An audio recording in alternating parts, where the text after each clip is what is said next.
is going on, everybody? It's your boy Hayes here. I had the absolute privilege of getting to sit down with one of my best friends and interview him about his win at DLC Indianapolis. We got to talk about his whole career, if you will, in TCG space and just his approach to the tournament itself and his run. It was a really fun interview, so I know you guys are going to enjoy that. Before I hand that over to that video, I do want to mention that while I was doing that video, I thought that I had put the microphone that I'm using right now as my input, and unfortunately, it switched to my headset, so my sound is a little lower than I would normally like. Just wanted to give you guys that heads up before this video starts. But I think you guys are going to enjoy this video. Make sure you comment, have any questions for Bryan or myself, and we'll make sure we answer those. Take care, enjoy it. What is going on, everybody? I am here with Bryan Sploosh McGoo, the winner of the DLC Indianapolis. Bryan, it's about a week after. Yep. How are you feeling, dude? Dude, I am still over the moon. I ended up rewatching the final set against Alphos earlier today. I guess I previously just hadn't listened to what Liam and JDZ spoke about after the win, and Hmm. honestly, man, a whole lot of emotions all over again. It was awesome to be able to go back and watch that, and then all the nice words that both Liam and JDZ had to say about me really, really drove it home a little bit more. JDZ said a little like, I don't, I'm not gonna quote it, but he's like, "You are deserving of this. Hmm. You did this yourself. Hmm. Run with it," you know. So Yeah. definitely means a lot.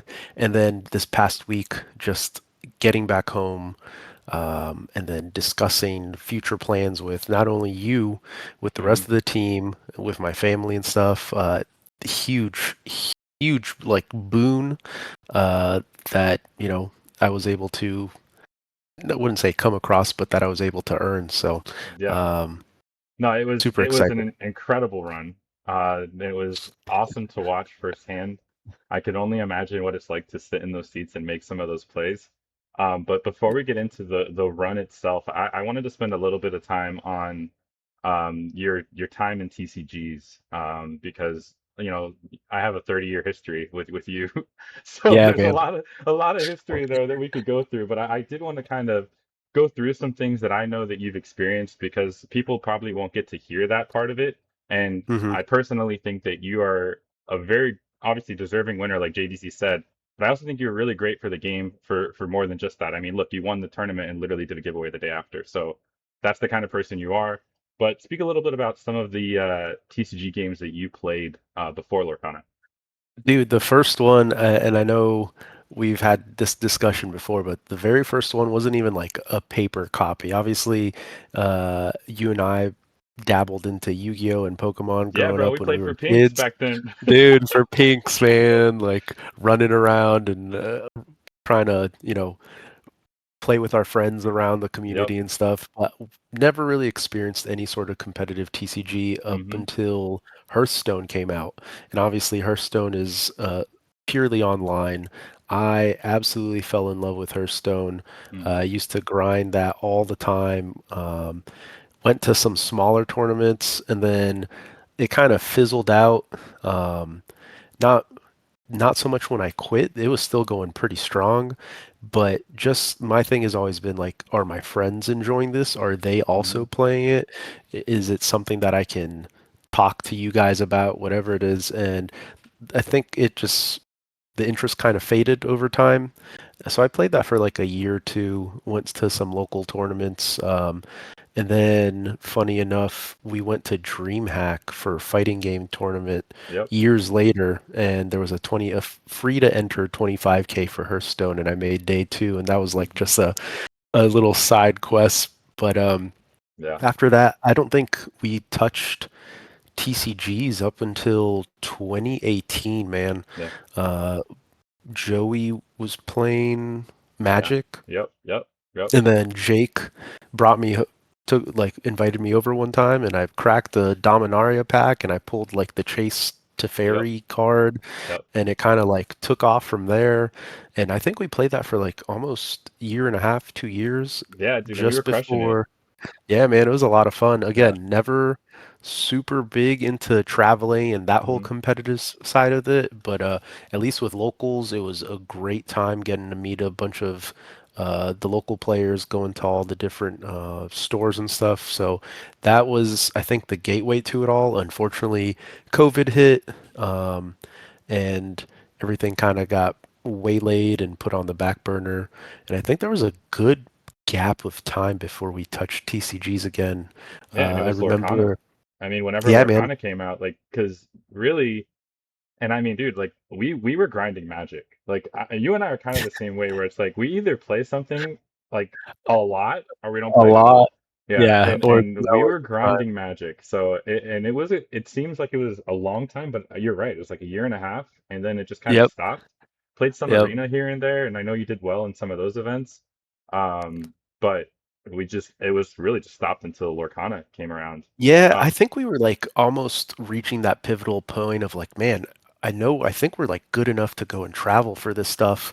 And mhm. then we just, it, between COVID and just kind of like it running its course, we never really got into it. And, but yeah, man, I remember you guys talking just before set one came out, like, dude, this is going to be the next cool game. We're all going to get into this. Yeah, You, John, and Joey were heavily invested into the release.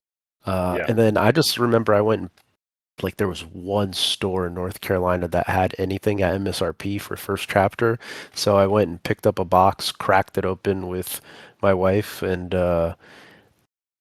then never picked it up again, dude, Yeah, until set you were 3. super hesitant because one, you didn't have the scene really in North Yeah, Carolina not at that we all. did. Like this Not was at back in all. the day when like Lorcana was having 30 to 40 people at locals every night. And it was Yep. competitive, it was very fun. And I kept telling Brian, I was like, dude, you got to get into this. I think this game is gonna really do it. And you just didn't have the scene. And all like you No, said, you dude. mentioned earlier, your friends aren't playing. I mean, yeah, we No. were playing, but we were so far away. You don't really get to Yep. share those experiences. So I Yeah. get it. But then Atlanta comes around. Yeah, man, it was insane, dude. Like, so obviously, just because of you guys having a vested interest in it, I was still playing on Pixelborn and like just getting Yep. some reps, right? We spoke about going to Atlanta. We all tried for the tickets. Only two of us got the tickets in that initial Hmm. batch of 512. And then they opened up the I floor. forgot about that. Dude, we all managed to get a Yeah. ticket. We're like, dude, it's gonna be our first like trip in where everybody goes in so long. So Yep. I was just excited to go for that, right? And I think I played two set champs. Those were the only in-person paper events that I played prior to Atlanta. It's And crazy. then I was playing two decks at the time. It was red purple and then green purple, and I just fell in love with the more tempo bounce package that green purple provided. And Atlanta was insane. I never expected to make day two there, top 64 off the bat, and that got me. That definitely sunk its claws into me at that point, man. But and it's a testament to your prowess as a player, right? Like you said, you played two events in paper before playing in DLC Atlanta and just straight into the day two, which is very impressive. So that kudos for that. And then obviously you went to a few DLCs after that, right? Yeah, yeah. So Chicago, I think, happened like 2 weeks later, and I was like, ah, that's too short notice. But I was still trying to ride the wave of like, hey, showing my wife like, hey, look at what I did, uh, and the excitement was there. So I think Texas was the one after. Hmm. Went to that. I fell short of day two in round eight. Um, and then, but again, on that side of things in Texas, I got to see three of my friends, the guys who I was staying with, to include Hector, make top 64, top 32, and then Hector made top 16, and that kind of like lit that fire even more. Yep. So I ended up going to, was it Vegas? No, Toronto was after that, right? Toronto. Yep. Yep. Toronto, again, all of us showed up. Hmm. Unfortunately, Joey had to leave, but Toronto Yeah. was an absolute blast. I think at Toronto is where we started to really, or at least for me, I started to mingle more with the rest of the community, Yep. getting to know everybody. Again, I lost my winning in for day two, unfortunately, Hmm. and but that fire was still there. Went to Vegas, had the worst showing of my life. Happens. Variance. I know, yeah, yeah, variance. I also did it to myself. I think rolled into Vegas at like 1 a.m. Saturday morning. Mm, Played Saturday, played horribly. I was tired. And then I ended up just packing up my bags and leaving Saturday night. I was like, all right, time to head home. And then I don't think I played any other DLC. Yeah, that was the last DLC that year. Um, Thankfully, there were a bunch of other events going on in like yeah. South Florida. Then we did Uh, LCQ. yeah, We yeah, were in the LCQ last LCQ in year. Yep. January. Yep. Um, that was a bunch of fun. It was a I lot mean, of fun. Without the I lost success round even. one. Yeah, yeah. Yeah. Without the success, it was just a great time to like Yeah. go interact with everybody. Um, but again, the biggest part for me, and I think I can say this for all of us as friends, is like being able to meet up with each other, uh, spend that time together, and also have this awesome hobby and interest that we all share.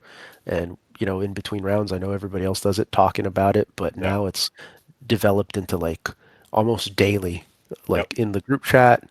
Hey, what do you guys think about this? Yep. Hey, I'm thinking about what about next set? And now like Attack of the Vine is coming out, and it's the cycle starts all over Yeah, again it feels every like I'm three finally months. not talking to myself anymore. Everybody else is throwing stuff too. It's not just me sending backlists. But I will say, just to kind of piggyback on what you'd mentioned when mingling in Toronto, I felt like, and I'm sure you probably feel the same way, that when we were in California, that kind of felt like, I mean, the community has always been incredible to us, Yeah, but it man. really felt like we knew so many people when we were there. So many People people. are It was, checking in like, hey man, how's it going? yep, How's your run going? Because everybody, those death pods were crazy yeah, for the LCQ, and just it was a lot of hanging out. And if you guys haven't played in this community yet, and you're just like thinking about trying to, don't think about it anymore. Just pull the trigger and do it. It is a really really good group of people. Don't let this whole cheating cloud judge, like just don't worry about that. Like that'll sort itself out. This community is 99.9% of people just really good people.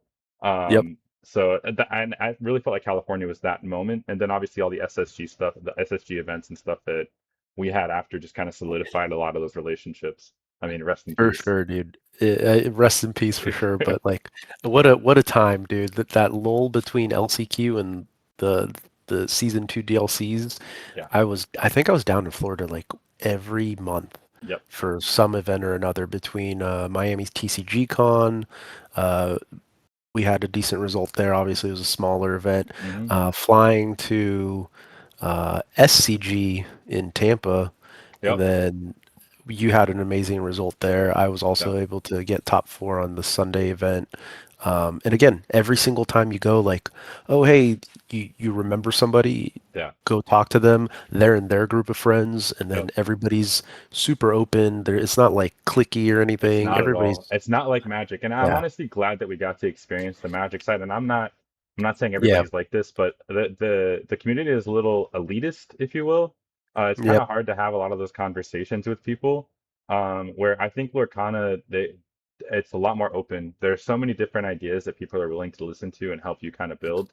So again, don't be discouraged. Don't be intimidated. Just go out to your local game stores and play. yep. Um, that's awesome. So that kind of, I mean, you mentioned the lull that we had and the dark times we've had in Lorcana, and I honestly completely forgot about that 500 player limit in Atlanta until you said that. Like Dude, it that just was triggered the insane. trauma. I was like, wow, like The uproar. yeah, because I remember you were like, dude, no one's in this event because I everybody was know. complaining about not getting a ticket, and I was like, well, that's like 20 people that were on the Pixelborn ladder that didn't get tickets. Like, dude, you're gonna Yep, win this event. But lo and behold, you didn't need that, bro. You won the event when there was a 2,000 player limit, and yep. you did it the hard way. So I'm gonna transition into here where I have the deck list and just want to kind of go over what you played. What made you play Ruby Sapphire?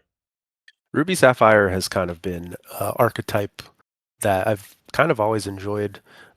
I was definitely a big Emerald Amethyst player. I still am, but ramping and being able to play big things is always a lot of fun. Yep. Um, And however, and I've dabbled into the items list, I just found that it was a little bit too slow going, especially into the mirror.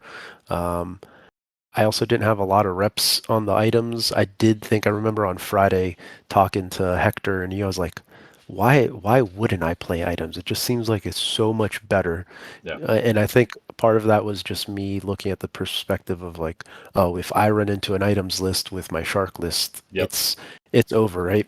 Um, However, I've had a lot, and I mean a lot of reps on the actions list, and this was going back to that I don't even know, like six or something. I was really hammering away with it. Yeah, you were At the you were playing on sites that we won't name, and Yeah, doing yeah, very well, sitting at the top of the leaderboard a lot of different times. So it's not like you yeah, just yeah. happenstance to play this deck. So I didn't want to play the dogs list.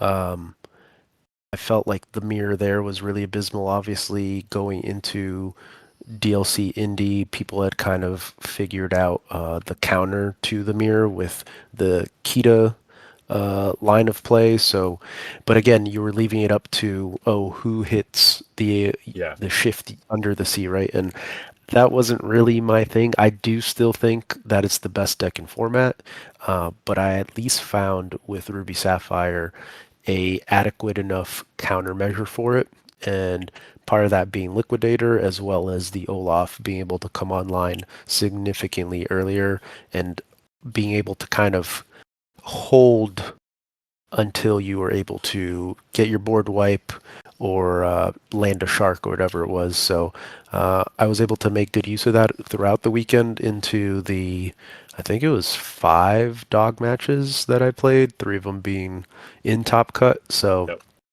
um, I think it was just well positioned into just about every other deck except for items. Yep. And that's kind of, and then again, you know me, I hate playing one ofs, but this is the Yeah, this is one deck. the most This one is the ups I've one ever seen you play in any deck ever, list ever. ever, dude. But this is the one deck also, with it being Infinity, that you can filter through so much of your deck so quickly to find the answers that you need Yep. between the visions, the develop, and how far all goes. So it worked out for me. I'm so ecstatic, obviously, that I ended up locking it in because Friday night prior to the event, I was contemplating all sorts of like different changes, kind of, I wouldn't say spiraling, but definitely like I put Just together the items contemplating. list. Yeah, yeah, I put together the items list. I played, I think, one game, and I was like, yeah, this isn't gonna be it for me, and immediately just submitted the actions version. So, but obviously there were some very big considerations that I had to make with the last maybe three or four cards in the 60 card list. One of them being Spooky Sight. Hmm. Thank you to uh, Dylan for Yep. sure. Yep. I know you Every had time comments every time about. that card got played, Dylan was like, I told him. I told him. But Spooky Sight was one of the one ofs, and then initially I was on like a mixture of Brawls and Fireflies, Hmm. and then I ended up locking the three Fireflies, and it was just so much versatility with that card between being able to snipe things early, pre-Snow Fort, and some earlier like higher questers into dogs and stuff that dogs were playing, but also being able to do the develop your brain or pop the popsicles and then land snipe a big Cindy with it, whatever it was, or in the mirror hitting the sharks, Hmm. um, and then the other inclusion was that third Maleficent dragon, Hmm. and that was all you, man. Yeah. That honestly came up big. Again, reasons I don't like playing a whole lot of one ofs, but Maleficent Monstrous Dragon being inkable Yep. and then having three of, I definitely think caught off some people because they would see me ink one, I'd play one, and then maybe in their head they thought that that was it. But lo and behold, the third Yeah. dragon. Yeah. So It's the thing that's unique about this deck, and I think the one thing you cited, because I remember on Friday when you were testing the items deck, you were like, this deck can kind of just crap on itself, and I don't want that in a long tournament, no, And you're just like, my yep, deck is going to do its thing. I know what the thing is, and I'm very comfortable doing the thing. So let me just Yep. take that was kind of what you were saying. But this deck, like all of your one-ups except Sisu, you have a way of getting those cards back, right? Like your Mm-hmm. Carpet Bag, your Vitalosphere, Yep. your Spooky Site even. Like you can get those cards back with Yeah. either Tamatoa or Shark. So it makes the one-ofs like when they're good, they're normally like game-winning good. So Mm-hmm. having the lethality of something like a dragon that you can't really recur and being able to just blow something up point and click, that's Yep. you need it in some of these matchups. I mean, how many the matchup it honestly is really good against is Blurple. And you played how many Blurples in that and your day one? I think I played two or three throughout the 2 days. I know I for sure played one each day. I'm trying to think if I played a second on day one, but I think I did. No, I did. I played three total, so two on day one and one on day two. Yep. And I played Blurple round two against Rare Hunters Mm-hmm. Jacob, I think it Jacob was. Frank, yep. Mm-hmm. Yeah, and he was just like, "You were very comfortable in this matchup." I was like, "Yeah, there's a reason for it. Thank you, Mikey." Yeah, a lot of And practice for sure. and just being able to kind of not fully commit, pushing the continuing to grow your board and then Yep. just being patient with it and making sure that you maintain a decent hand size because you can gas yourself out pretty quickly if you Yep. overcommit. Um, but overall, man, like you said, all these really big and impactful one-ofs, for the most part, I could recur all of them, right? So Yep. between the Vitalosphere, Carpet Bag could bring it back. They take away my Carpet Bag if it's not the Hideaway, if they just blow it up, then I can bring it back with the Tamatoas. So the recurring pieces that allowed me to bring all these things were playing four of between the Sharks and the Tamatoas, Mm-hmm. but that allowed for a little bit more flexibility of the one-ofs.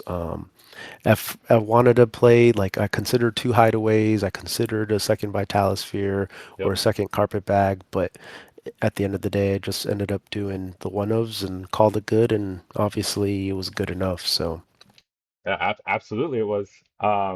So I have one question. It's a little bit more of a unique one. Was there a play that you made between the weekend that was like, damn, I'm so good at this game. You know, like kind of tooting your own horn, like I can't believe I pulled that off. Like any kind of play that you did that oh sticks out. man, Your favorite play of the weekend, I should say. favorite play. There was definitely a few that like I remember talking to you guys in the moment right after. I know one for Uh, sure. it's start with yours, and I'll try to Okay. think about. So and look, I'll give a little backstory here. I get to watch Bryan play a lot. And people are gonna say, oh, it's because you lose and you're available, but it's not that. I just get to watch him a lot. And so I know the way that Bryan processes and his choices, and I'm a lot of stuff he does doesn't surprise me because I've seen him play so often. There were like two different lines that I saw you take this weekend on different games that I was like, that's pretty good. And one was opponent's board was like Diablo and Ursula and Snowfort. You're playing against green purple. You visions. You had I think you have 5 ink left after the visions, and you had a Firefly form in hand, and I don't remember what your other card was. I don't think you had really anything else on board. You visions, and it's like there's nothing super great there, but you grabbed the Vitalosphere, instantly played it, popped it on their Ursula, and then Firefly swarmed to tap Diablo to stop him from drawing. And then you drew into like I want to say like Olaf or maybe even Tamatoa and just kind of ran away with the game from there. But that play was like really a heads up because again, your visions there is kind of it was kind of crap. Like there wasn't it might have been like a how far ago. There was something else that was like a very easy pick. Like it wasn't going to win you the game, but it was like an easy pick.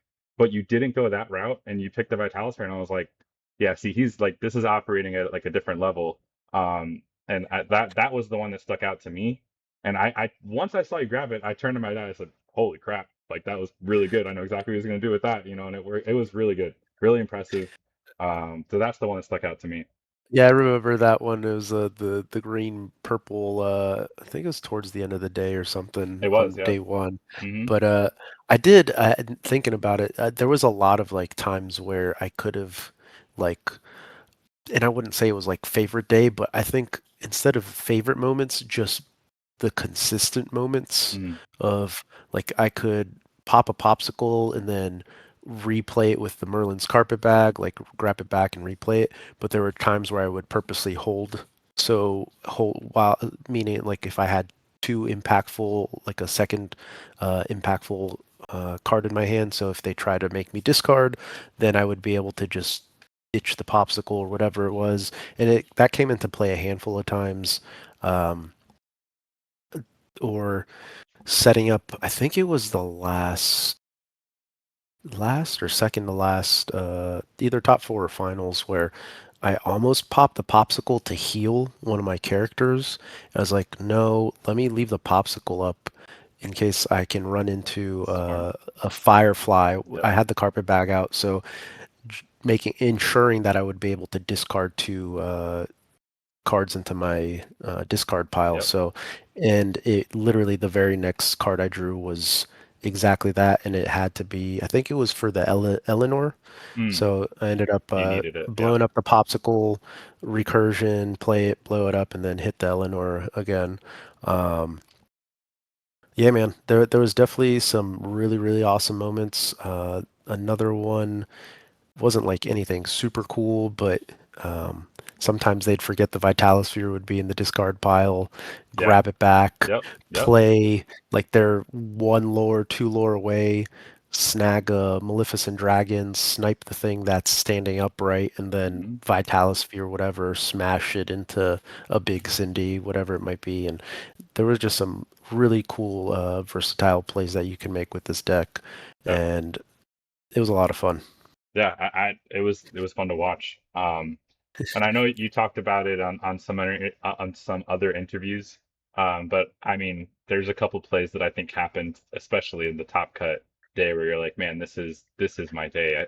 This is happening. Oh, 100%, dude. Yeah. 100%. You want to walk us through it? There's two that I could think of. Obviously, in the finals, the Um, last game when you drew the liquidator on seventh card, like that yeah, was like that that. was and I had somebody actually message me today, like, why did I saw that you had ramp in your opening seven.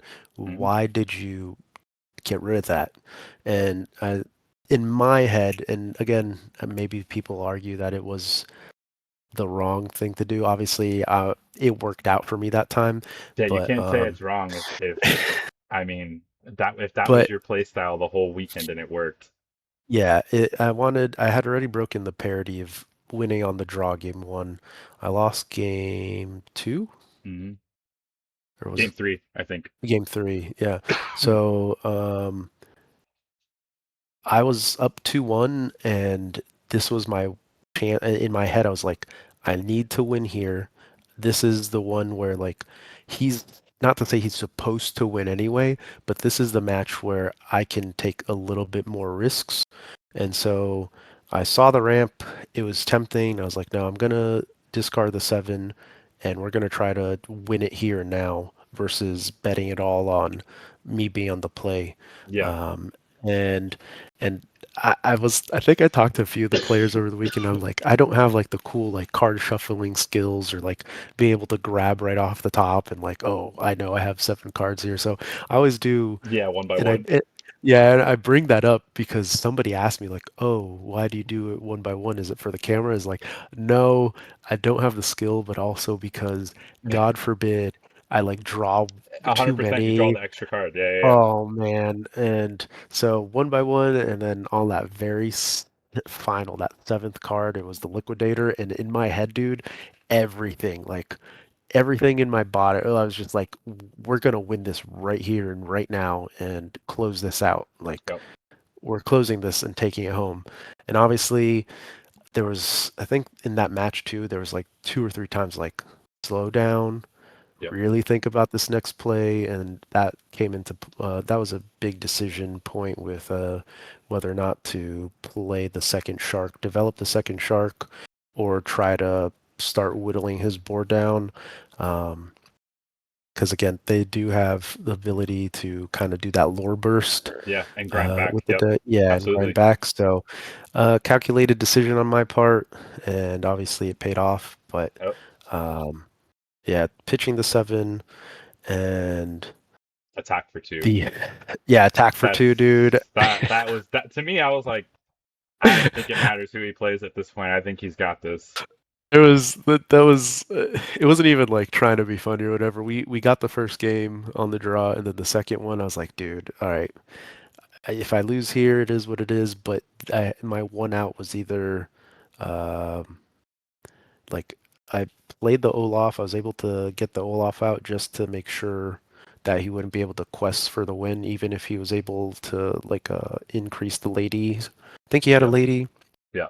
He and had like 10 so characters on board. So I yeah, know from dude the was side, insane. like my perspective was there was like 10 characters when he passed it to you, and you had an Olaf, and I was like, I think you might have had one or two cards in hand at that point. You definitely Mhm. had one because you were able to sing and then play the My shark. whole thing was I need to develop this Olaf, and it happened throughout the weekend too. Develop the Olaf so that if I'm able to draw a Yep. visions or develop Playing to your or outs. yeah, any sort of filtering card, I can dig a little deeper and then still find the prep and sing with the Olaf. Yep. And I just remember I think I had two or three cards in hand, whatever it was, and then I grabbed the top card. I was like, it's gotta be prep in my head, and I said off the heezy, and then I flip it over and it's prep. Sure enough, it's prep. And I sang it with the Olaf, and then I developed my shark. Yeah, And that was crazy. yeah, that was definitely backbreaking. But Did he have a reaction to that? Like, was he like, "You got to be kidding me," or he just kind of shook his yeah, head? Just, I mean, what do you he's like, do? Like, I mean, what? if I put 10 characters down, because I think he just checked your hand. Didn't he like just Yeah, Ursula too? So yep, checked your yeah, hand to he make had sure just there was Ursula. nothing there.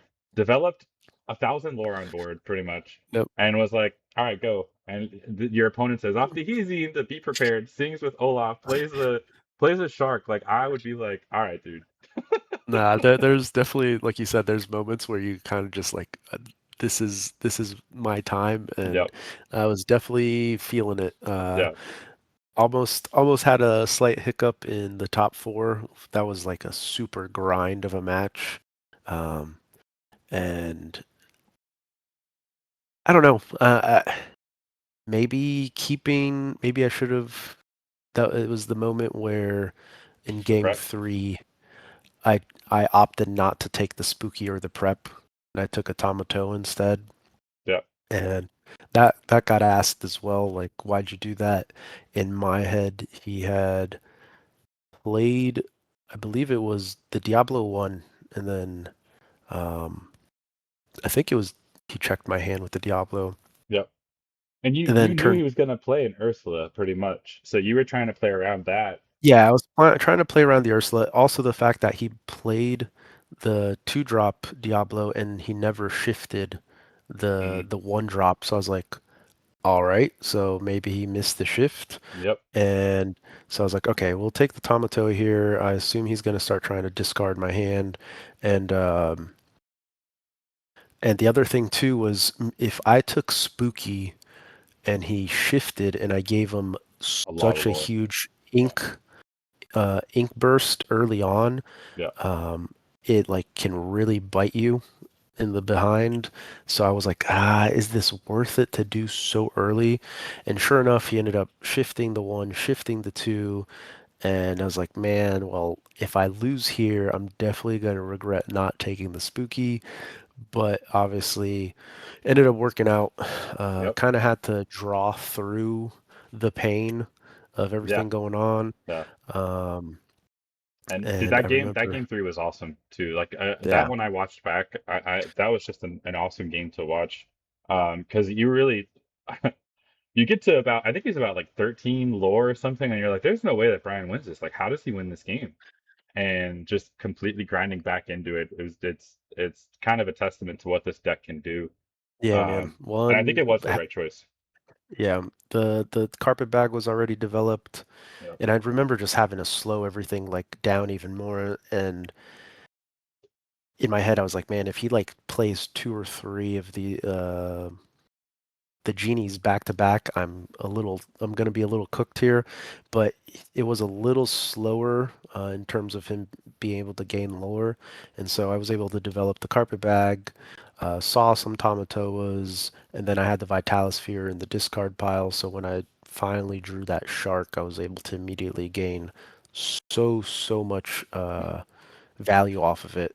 Clearing a Diablo, grabbing a Visions that I knew he couldn't snipe with the Ursula, and then digging through it a little through my deck for some more answers on the following turn. But it worked out. We got there. Yeah. Olaf making people have to quest to 28 is pretty nice, and then Yeah, Pirate's Life as exactly. That's well. what that was what I was saying about Blurp. I was like, dude, we used to be able to like Fox bounce goat to like get across the finish line with blue red when we could get to 20, but now that we got to get to like 28 and sometimes more with Pirate's Life, like it just doesn't happen. Blurple doesn't beat red blue. Um, but the one thing I want to ask you before we get on out of here, I know I'm taking a lot of your time here, but No, dude, not at all, man. someone that is going to a DLC, I know Manila's coming up and they could be playing potentially a deck like yours. Hmm. Maybe it's their first time. Like, what advice would you give them on making a run like this? Advice, man. There are definitely like you have your four ofs that you're required to have, like the ramp, the liquidator, Yep, some of your key pieces, but you're also going to have to kind of take a handful of calculated risks in order to find some set yourself up to be able to play your bigger answers later on. yep, So, um, does two how far all goes really look clunky in your hand? Yeah, but if you think that one of them is going to get sniped early on and you're able to play it on the following turn, it kind of sucks being down a card. But you developing to get to 6 and 7 ink is so crucial with this deck, where you can play your shark to stall the board, where you can play your tomatoes to get your popsicles back. Um, and obviously, you have your emergency button, which is your be prepared. But with this deck, I would definitely recommend, um, obviously, get your mulligan strategy kind of squared away. But there are a lot of key components of the deck that allow you to kind of make that comeback. Don't ever think that you're out of the game. Uh, an Olaf, a Shark, whatever it is, easily can get you back into it. 100%. Um, and then, oh man, they destroyed your carpet bag. They kind of stripped away your hand with whether it be a song or whatever it is or action. Keep in keep in the back of your head that you can get all this stuff back and replay it down the road, right? Um, and just get those reps in. That's all Yep. I can say is like definitely get the paper rep. I know Liam asked the question. I was like, oh yeah, get some practice, get paper practice, but the big part of it is sequencing with paper, making sure that you're sequencing correctly. And I almost had a few hiccups with that too, just because you're trying to go faster. Your hands are trying to move faster than Yep. your brain, or I Dexterity guess it's, stuff. yeah. Yep. Um, you even saw there was the one where I had to call a judge on myself because I had visions of the future, Yeah. Drew four drew instead of five. drew 4 cards, Yeah. picked a card, and then when I went to go put it back, I was like, oh man, I only drew four. Yep. So take the time, slow things down, think it through, sequence correctly, and have those sequences kind of already ingrained in the back of your head so you you aren't eating so much time making these crucial decisions as you use your develop the brains, how far it goes, or visions.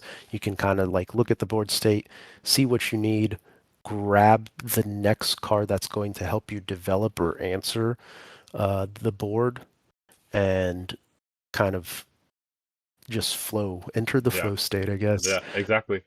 Yeah, my dad keeps saying that. Like he was in the flow state. Like every time I talk to him about the uh, tournament, it's just a funny thing that he's been saying. that's Um, definitely who I stole it from. Yeah, it's just funny that he says that.